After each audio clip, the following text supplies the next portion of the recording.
नमस्कार, आप देख रहे हैं CWB हिंदी न्यूज। हरियाणा के मुख्यमंत्री मनोहर लाल ने कहा है कि पिछले लगभग 6 वर्षों से सरकारी नौकरियों की भर्ती प्रक्रिया में पारदर्शिता और निष्पक्षता बनाए रखने के लिए उन्होंने पर्ची खर्ची व मर्जी को छोड़कर भर्ती करने वाली एजेंसियों को स्वायत्तता प्रदान की है, ताकि योग्यता एवं मेरिट के आधार पर भर्ती होने वाला कर्मचारी अपनी ड्यूटी जनसेवा के भाव से करे। मुख्यमंत्री आज हरियाणा लोक सेवा आयोग द्वारा आयोजित सरदार वल्लभ भाई पटेल व्याख्यान सीरीज में वेबिनार के माध्यम से अपना संबोधन दे रहे थे। वेबिनार में सर्वोच्च न्यायालय के न्यायाधीश न्यायमूर्ति हेमंत गुप्ता के अलावा कई राज्यों के लोक सेवा आयोग के अध्यक्ष व सदस्य भी उपस्थित थे।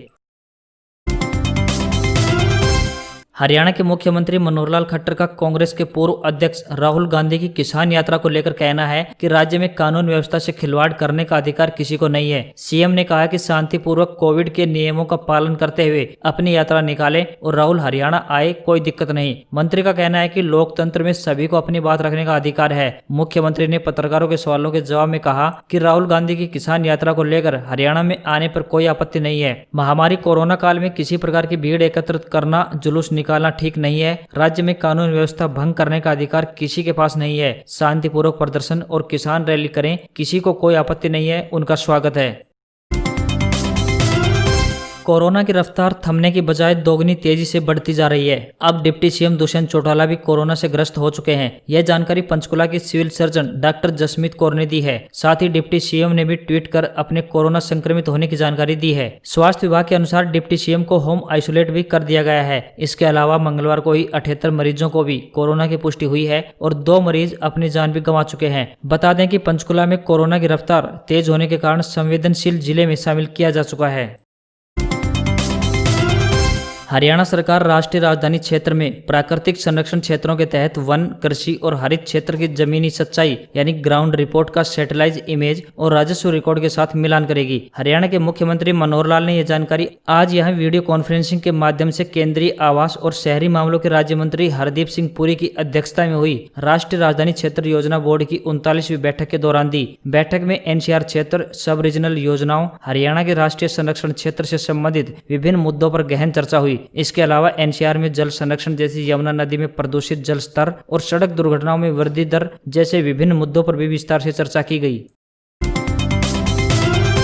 हरियाणा सरकार ने राज्य से बाहर के किसानों के लिए धान की खरीद हेतु मेरी फसल मेरा ब्यौरा पोर्टल पर पंजीकरण यानी रजिस्ट्रेशन खोल दिया है। एक सरकारी प्रवक्ता ने इस संबंध में जानकारी देते हुए बताया कि सरकार द्वारा यह निर्णय राज्य की विभिन्न मंडियों के आड़तियों और प्रदेश के बाहर के किसानों की मांग के चलते लिया गया है। उन्होंने बताया कि इसमें धान खरीद सीजन के दौरान दूसरे राज्यों के किसानों को अपनी फसल बेचने में मदद मिलेगी। खरीद के दौरान लाए जाने वाले जरूरी कागजात के बारे में जानकारी देते हुए उन्होंने बताया कि किसानों को अपने साथ इस आशय के दस्तावेजों यानी डॉक्यूमेंट्स की प्रमाणिक प्रतियां लानी चाहिए कि उन्होंने मालिक या किराएदार के तौर पर अपने खेतों में धान की फसल बोई है। इससे व्यापारियों द्वारा की जाने वाली मुनाफाखोरी में कमी आएगी। कांग्रेस के पूर्व राष्ट्रीय अध्यक्ष राहुल गांधी पंजाब हरियाणा बॉर्डर से हरियाणा में दाखिल हो गए हैं। काफी देर तक चली गहमा गहमी के बाद उन्होंने 4 ट्रैक्टरों के संग हरियाणा में प्रवेश किया। उनके ट्रैक्टर पर हरियाणा में प्रवेश को लेकर विवाद और टकराव पैदा हो गया था। पुलिस राहुल को पैदल पंजाब से हरियाणा में आने को कह रही थी, लेकिन राहुल ट्रैक्टर पर ही आने को अड़े हुए थे। वह करीब 25 मिनट से पंजाब सीमा में मारकंडा पुल पर खड़े रहे। अब पुलिस से सहमति बन गई है। काफी मशक्कत के बाद कुरुक्षेत्र प्रशासन राहुल गांधी को 4 ट्रैक्टर लाने पर मान गया। प्रशासन ने लंबी गहमी के बाद इसकी परमिशन दी है। इसके बाद रणदीप सिंह सुरजेवाला ने राहुल गांधी के लिए मंगवाई एस्कॉर्ट व पायलट गाड़ियों को लौटा दिया है। डिप्टी सीएम व बिजली मंत्री के घर का घेराव करने पहुंचे किसान। तीनों अध्यादेशों के खिलाफ किसानों ने मंगलवार को डिप्टी सीएम दुष्यंत चौटाला व बिजली मंत्री रणजीत सिंह के आवास पर पहुंच गए। उन्हें आते देख पहले से ही मोर्चा संभाले पुलिस ने बैरिकेड्स लगाकर किसानों को रोक लिया। दोपहर 1:30 बजे के बाद स्वराज इंडिया संयोजक योगेंद्र यादव भी किसानों के बीच पहुंच गए और डिप्टी सीएम दुष्यंत चौटाला सहित बिजली मंत्री रणजीत सिंह को खरी खरी सुनाई है। मंच पर बोल रहे योगेंद्र यादव ने कहा कि तीनों अध्यादेश किसान विरोधी हैं। अगर डिप्टी सीएम चौधरी देवीलाल के वंशज हैं तो वे इस काले कानूनों को वापस लेकर किसानों के बीच आएं, वरना अपने आप को किसानों का वंशज कहना बंद करें।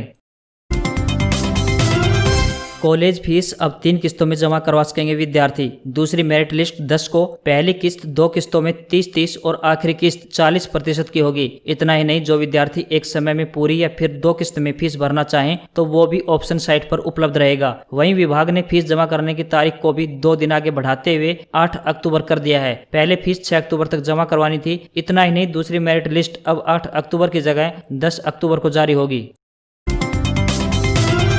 हरियाणा सरकार पड़ोसी राज्यों में रोडवेज की बसों को चलाने की तैयारी में जुटी है। हरियाणा के पड़ोस के लगते दिल्ली समेत 5 राज्यों से अभी तक संचालन की अनुमति नहीं मिली है, जिसके चलते आज फिर बैठक बुलाई गई है। माना जा रहा है कि आज सकारात्मक परिणाम निकल सकते हैं। केंद्र सरकार की तरफ से अंतर्राज्यीय सीमाओं को खोलने की मंजूरी दी जा चुकी है, लेकिन अभी तक पड़ोसी राज्यों में रोडवेज बसों के संचालन को लेकर सहमति नहीं बन पाई है। इसी मुद्दे को लेकर आज परिवहन मंत्री ने अधिकारियों के साथ अहम बैठक बुलाई है। हरियाणा सरकार ने अनलॉक 4 के बाद रोडवेज बसों के संचालन के लिए दूसरे राज्यों से अनुमति मांगी थी, जिसमें राजस्थान, उत्तर प्रदेश, चंडीगढ़ की तरफ से अनुमति मिल गई थी और बसों का संचालन भी शुरू हो गया था। वहीं दिल्ली, उत्तराखंड, जम्मू कश्मीर, पंजाब से अनुमति नहीं मिली थी।